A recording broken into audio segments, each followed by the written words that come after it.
This is rose coral flower carpet, and of the carpet roses, this is my favorite, and here's why. Most flower carpet roses bloom in waves. They will do a really heavy bloom. If you shear them back a month and a half later, plus or minus, you're going to get another run where they do a big flush.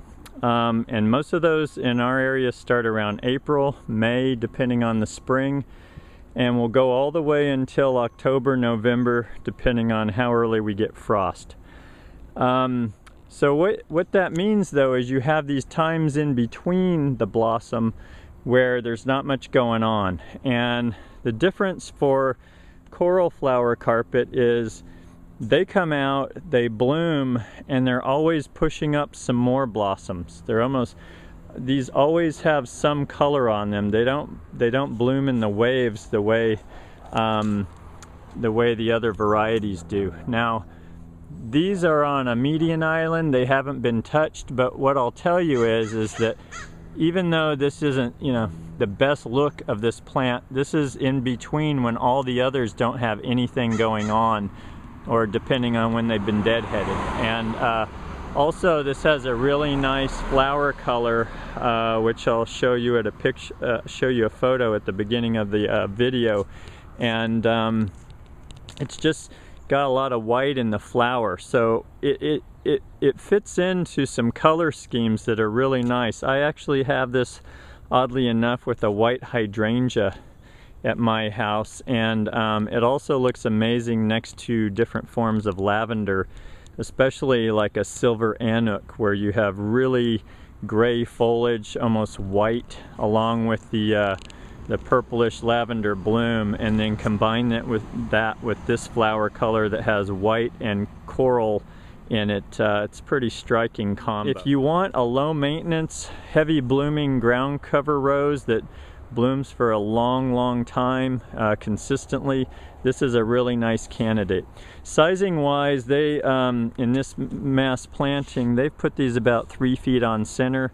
I'd say it's safe to put them 4 feet on center. My single rose is actually about 5 feet across by 3 feet tall right now. Most of them will not get that big, because what happens is when people deadhead these, they'll come in and they'll shear them to deadhead them, and maybe they take them down here to about 12 inches high, and when they do that, that keeps the plant small. So I understand that that's probably how it's going to go. So it's fine to keep these around 3 feet on center if you want a solid infill.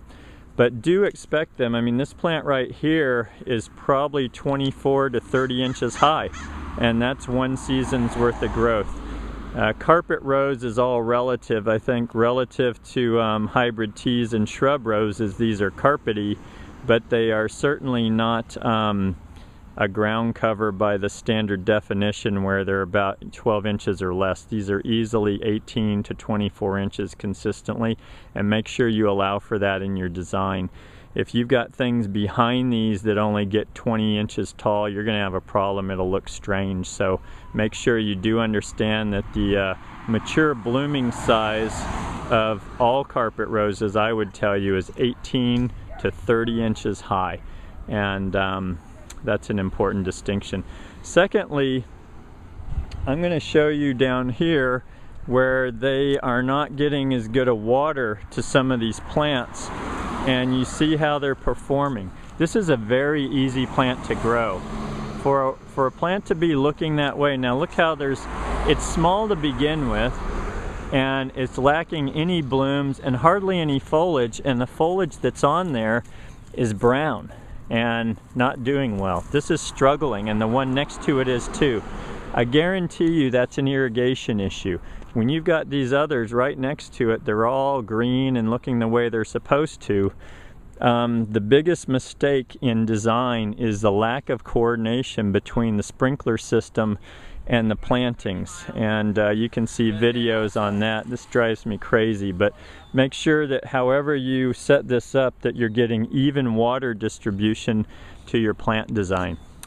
So that's what I can tell you about coral flower carpet. Very long blooming. You see how you look up here and you can see color on all of these plants, at least the healthy ones. That's what's great about this particular variety of carpet rose, is how long it just consistently keeps blooming and gives you color.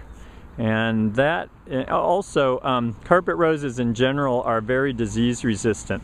I see a little bit of mildew on mine occasionally. If you look right here, there's some, but it's not meaningful and certainly not worth putting any herbicides or anything on. Not herbicides, fungicides on these. These are such low maintenance. The other thing I'd say is feed these. These bloom so long that they suck all the food out of the soil, so if you really want to get great bloom production, make sure you fertilize these and any other carpet type roses that produce this amount of bloom, because they need to be fed so that they can sustain that bloom that they're capable of. And that is coral flower carpet rose.